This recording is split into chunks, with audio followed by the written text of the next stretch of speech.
welcome to day 2 of June's Stretch and Strength Challenge for Equestrians. These are little 10-minute videos designed to help you when you're riding your horse. So let's get cracking with day 2. So we're going to start in a wide-legged child's pose. So if you take a little seat, put your hips above your ankles, your big toes are going to stay together, you're going to widen out your knee as wide as what's comfortable. Don't go too wide to start with, and then you're just going to rise up through your upper body. Hands go forward and walk your fingertips away and melt your heart and your forehead down towards the mat. So if you find that your hips are lifting off your ankles, you might need to just put your knees a little bit closer together and just melt that chest down towards the ground. So we're just going to start today's practice with a big inhale through your nose and an exhale out through your mouth. And then from here, you're going to carry on inhaling and exhaling through your nose. So this first exercise is really good for opening up those knees and those hips. So we're not going to be squeezing whilst we're in the saddle because of lack of flexibility. We're going to allow our horse to move with more freedom underneath us. So they'll move forward nice and happily in a lovely rhythm.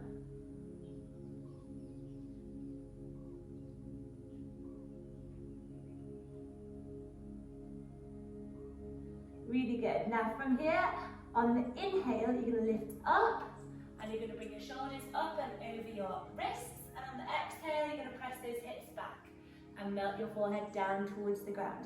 So just keep that going with your breath to start with. Just move in your own time. You don't need to go too fast for this. You're just getting a little bit more movement through those hips. That's it. This time, on the inhale as you rise up, you can round your back. Good. So we round on the way up. And on the exhale, you're going to drop and lower towards your ankles. Inhale, round. Exhale, tailbone goes up to the sky. And we lower down. Inhale, round, chin to chest. Exhale, drop the belly. And lift the gaze. Good. 2 more of these. Good. And then we're going to rise up. You can bring your feet as wide as your knees. So this is our tabletop pose. We have our wrists below our shoulders and we have our hips above our knees. Okay, our feet go flat out behind us. We'll be using this pose a couple of times throughout the 10 days. So just get used to it. But from here, we're just going to do some cats and cows. So on the inhale, you're going to drop your belly and you're going to lift your gaze. Your tailbone goes up. And on the exhale, you're going to round and contract, chin to chest. So let's do a couple of these just to wake up your spine. This is good. So these are really good when you're horse riding to relax your back when you're in the saddle. And it'll help improve your body aches. So when you're riding and you don't want to use your hands or your legs, you can use your body. So you can practice this when you do downwards transitions. So from trot to walk, try just tensing your back muscles and see if your horse comes forwards to walk without you having to use your reins. So it's a little test. Really good. Now let's go back to our solid tabletop. And we're just going to extend our right leg out behind us. And make sure you're on your mat. I'm quite long. And so you want to keep your toes on the mat and push down through your heel. So as you do this, try not to collapse through your body, your upper body. Keep your core nice and strong and engaged. Your fingertips are wide and the weight is going throughout the whole of your hand, not just down through your wrist. And you push down through that heel. This is working our calf muscle, which is going to help us get a nice long leg, low heel when we're in the saddle. That long, elegant dressage leg that we're all after. Good, and we'll have more surface area to be effective on the horse. Really good, just inhale, and on the exhale, try and push that a little bit further.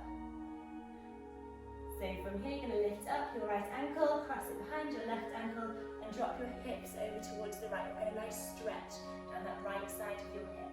Just try and make sure you keep weight pushed down through that left hand and you're not putting all the weight through your right wrist.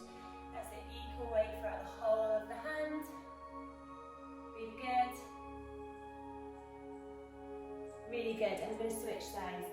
So just make sure you've got that nice balanced tabletop pose. If you need to readjust, readjust. And then from here, you're going to lift up with your left leg, toes go into the ground, push down through that left heel, stretching that calf muscle. Again, trying to stay nice and aligned with your upper body, no twisting. That's it, spread those fingertips wide and push down through your heel. Good.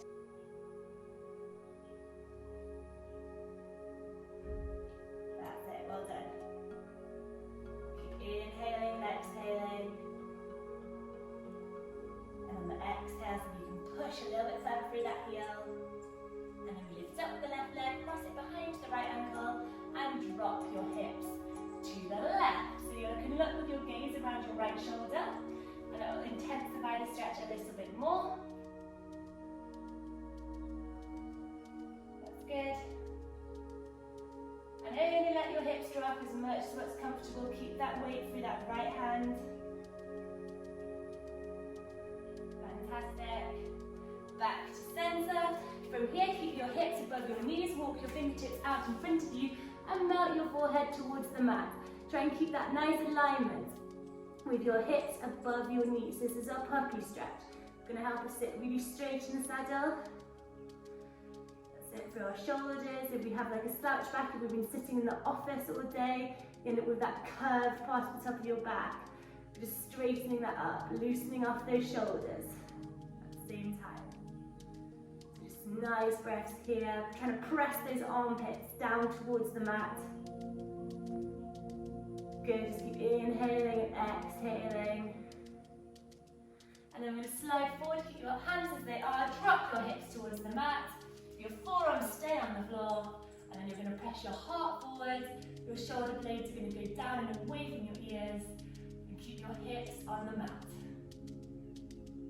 Fantastic. Right, you can lower down to the mat, then we're just going to roll over onto our back.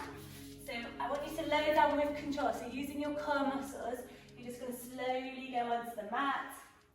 Let's just take a little minute to ground yourself to the earth. When we're in this position, I want you can keep your knees bent, and I want you to really think about keeping that back nice and flat to the ground. So your tailbone is curved up and under.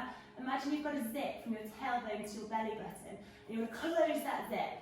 Okay, so we want to have our back nice and flat to the ground. You don't want to be able to put your hands underneath your back. So have a little check. Can we do that? So keep that core engaged. Belly button set back towards your spine. That's it. You want your shoulders above your hips. And then what we're going to do is lift up with our right knee up and off the ground.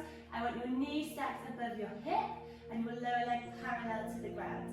So as you've done this, have a little test. Now, this might be enough for you. If you find that your belly has started to hollow and push out, or if you find your back has started to arch off the ground, just take a minute and realign yourself and then lift up with the other leg. Okay, stacking your knee above your hip and your back stays flat to the ground. Now this might be enough for you. This might be where you stay and then you can rest out of it and just focus on keeping those core muscles engaged. That's what the core that we need when we're doing our sitting charts, our transitions, our canter. Okay, so doing here, you're going to put your hands onto your knees. You're going to push your knees in towards your hands and your hands in towards your knees. You're getting a nice stable foundation, and this is going to be our base point for this exercise. Again, don't worry if your lower leg floats up a little bit higher and above parallel. That will come with time. Okay, so try to keep that lower leg parallel to the ground and your knees stacked above your hips. Right, so get the tension between your hands and your knees, and then we're just going to, on exhale, we're going to slowly extend the right arm and the right leg as low to the ground as possible, and then bring it back into center. And then repeat the other side, and then back to center. So we're just going to work through these as you're extending one of your legs. I want you to make sure that you're pushing in and engaging that core and pushing your hand against your knee. Okay? Really good. This is going to work on your deep seat. It's also going to work on your coordination, and it'll help you be able to ride with independent reins. Good. Last one. Good, and then relax back down. So the last exercise of today, we're going to lift up with our legs once more. Knees are going to come in towards our shoulders. This might be as far as you come, and you can just do some circles here. But if you want to do this stretch a little bit deeper, you can grab a hold of the inside of your feet, and then you're going to lift up, and you're going to step your ankles above your knees this way. This is going to loosen up our thighs in the saddle. We've got a nice loose thighs, our knees won't grip, and our horse will be able to move with more freedom underneath us. So if you want to stay here for any longer, you can, because this is our last pose of the day. But if you want to close the session, you can cross at your ankles using core strength, sit up nice and tall, and that's the end of today's practice. So if you enjoyed today's session, please like and comment below, let me know how you got on, any little bits that you struggled with, I can help you out for tomorrow's exercises. Okay, so look forward to seeing you tomorrow. Bye!